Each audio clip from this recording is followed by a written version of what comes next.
Hey there, Scorpio. How's it going? Let's do a tarot card reading, shall we? About what is happening in your month of April, energy wise.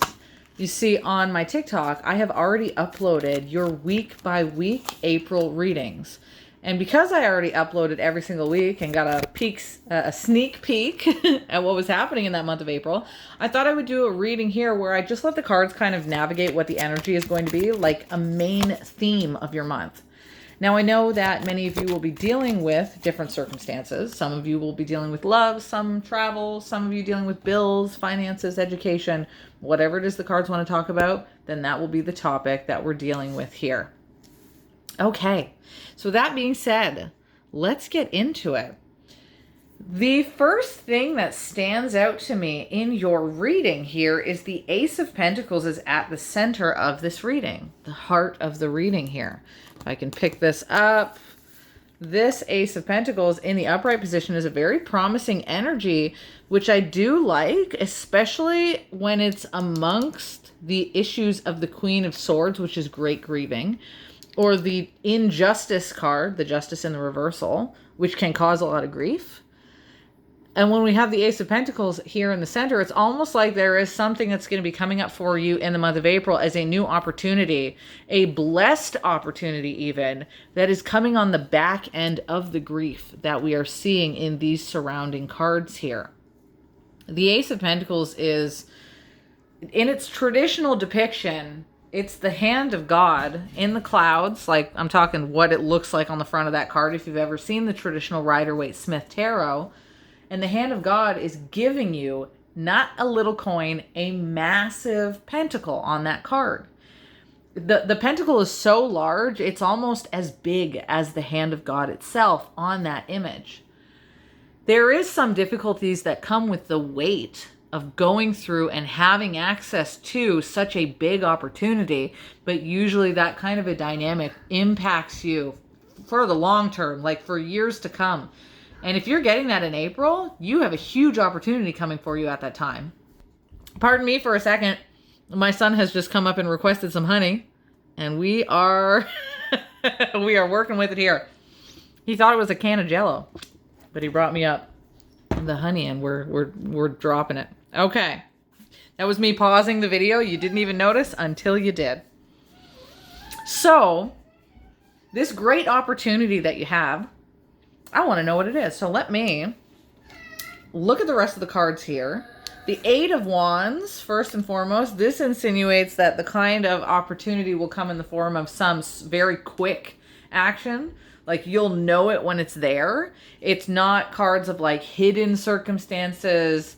It's like you hit a bullseye, some kind of target that you were trying to go for, some kind of a goal that you were trying to go for.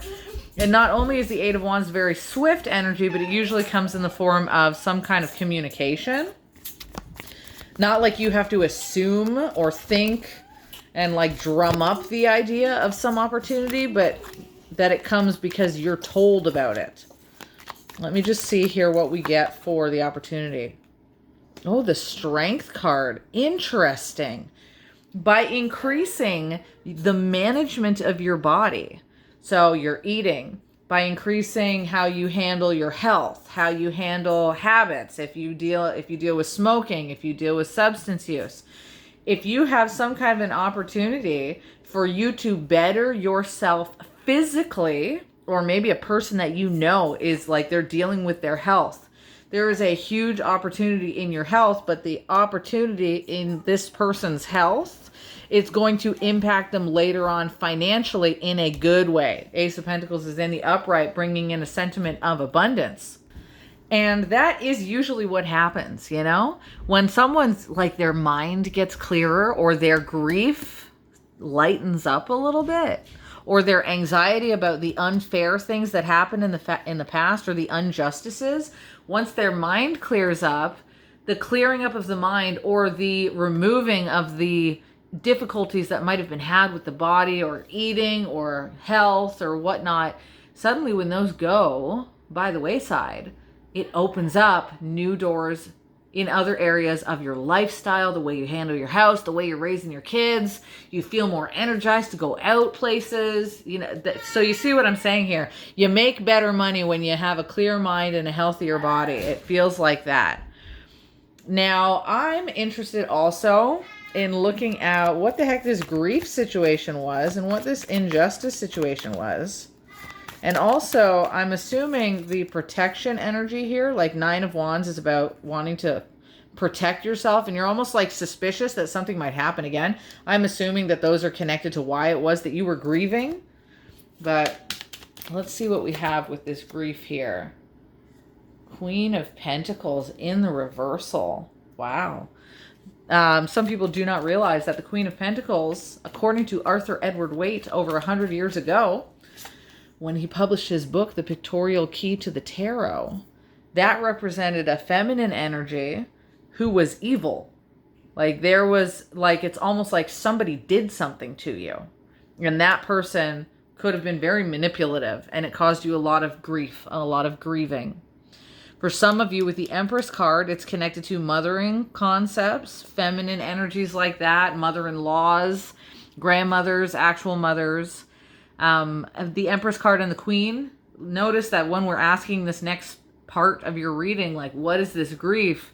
We're starting to get people imagery, right? We're getting court cards, and a higher up hierarchy that is a level higher than the court cards, still in the format of a person like the Empress. So it could very well be like you were down on your energy, and your health was affected, your stress was affected because somebody was plumb evil. In a modern tarot sense, it doesn't have to be a feminine quality. A lot of people say, we all have masculine and feminine concepts within us. And sure, it's absolutely true if you take the intuitive way out on that energy. And Arthur Edward Waite said you can read these cards intuitively. Or if you want from the historical perspective, like we can with the modern perspective, yes, it could be male or female, but from the historical perspective, that looks like a woman. That looks like difficulties with a woman. But again, to each your own. I prefer the Gnostic way of reading it, but I am absolutely open to understanding that this could be coming from, it could be coming from, like I said, a male or a female, if you do go into a more modern style of tarot, but I also notice it could be more than one person. And for some of you with the Justice card, it could be custody matters. It could be court related. It could be parental matters. It could be divorce situations. When you've got the Empress card all of a sudden here with the Justice, that'll drain the heck out of you. That'll put you in a position of health. Also, the great grieving can come in the format of children and family matters, which I say because the Empress is the one who deals with children and injustices to children and family, and the Queen of Swords is the one who has loss of children. There's great grief that can come from that card. The Queen of Swords has a grief that is so heavy that in the upright and in the reversal, both of them mean great grieving. She doesn't have a very happy energy. The energy that she usually gets is that she can be, she will like, in history when they had people in the gallows off with their head, that was her. You know how we get the depiction of Alice in Wonderland, the Queen of Hearts? She's like off with their head. That was her job. She was like judge, jury, and executioner because her grief was that heavy. Like I said, she deals with things like loss of children, miscarriages, like heavy, heavy energy. So whatever it was that you were grieving, again, does not necessarily have to be children related or family related or your mother-in-law or what have you, but for many of you, that's the exact energy that's coming out. And if that is the case here, then it's no wonder why you felt like you needed to be protecting yourself from those kind of people. And also, the Eight of Wands in traditional tarot is a really lovely energy, but on this deck, it does look like someone who is dodging bullets like crazy. Please notice, this bird is flying through the arrows looking like it's about to get shot. But if you look just close enough, none of the arrows actually hit her, even though she is trying to avoid everybody's nonsense. So it does look like there could have been people in positions of power above you, authorities, if not family, even authorities above you. And after all of that great grieving, bingo, in the middle of your reading, in the middle of the month of April, you have a massive opportunity, and it is going to lighten you up because you have the Strength card. Now, again, historically speaking, from the Arthur Edward Waite, Rider-Waite-Smith style of tarot, that Strength card is connected to how you handle the carnal body and make sure that it's not running your life anymore, your health, your wellness. From a modern perspective, it can absolutely be intuitively connected to actual strength, like whatever opportunity comes out with that Ace of Pentacles card, it genuinely makes you feel stronger. You're like, holy, I've got this opportunity. I'm on top of the world now. And then you can handle the injustice and the grief that you are dealing with.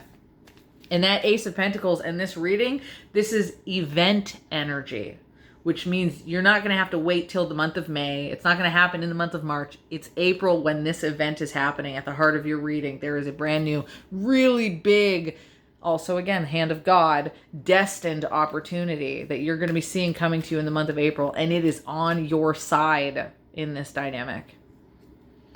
Good for you guys. Take it up when you get it. Take the opportunity. When you see that new thing and it's massive and you're like, I have to do this.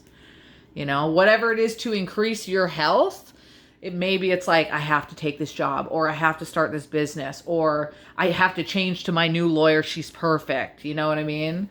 I have to join the gym. I'm going on this vacation. You'll see it when it happens. It'll be this gigantic opportunity. You'll look at it, you will yearn for it, and then you take it, and it'll work out really good for you in the long run, and it'll boost your morale, and it'll boost your strength, your confidence in the situation. Because if it was me, and in these cards, I think both me and the cards agree, take the opportunity when it comes, right? All right, I'm going to leave you guys off with that, and I'm going to skedaddle my way over to Capricorn. That's what I'm dealing with next. I will, I was going to say I'll talk to you later, ciao for now, but I will remind you guys, if you're ever interested, I just did a St. Patrick's sale. I'm going to keep it till the end of the month, because yesterday was St. Patrick's Day. Happy belated St. Patrick's Day. If you are interested, for 2 questions of tarot, full readings, not yes or no questions. It can be pregnancy, it can be love, it can be what does your person think of you, it can be a random reading. Any 2 questions right now I have on for $10. I usually have those for $20. I took my 2 question readings and I cut them right in half, 50%. And that'll be up for the end of the month. So if you check the link in my bio, you are more than welcome to check out the St. Patrick's Day sale that I have going on. And also thank you for working past the little honey situation that I had earlier on here with my son. All right, that is everything now. Thank you very much again for joining me here. I will talk to you later, and ciao for now.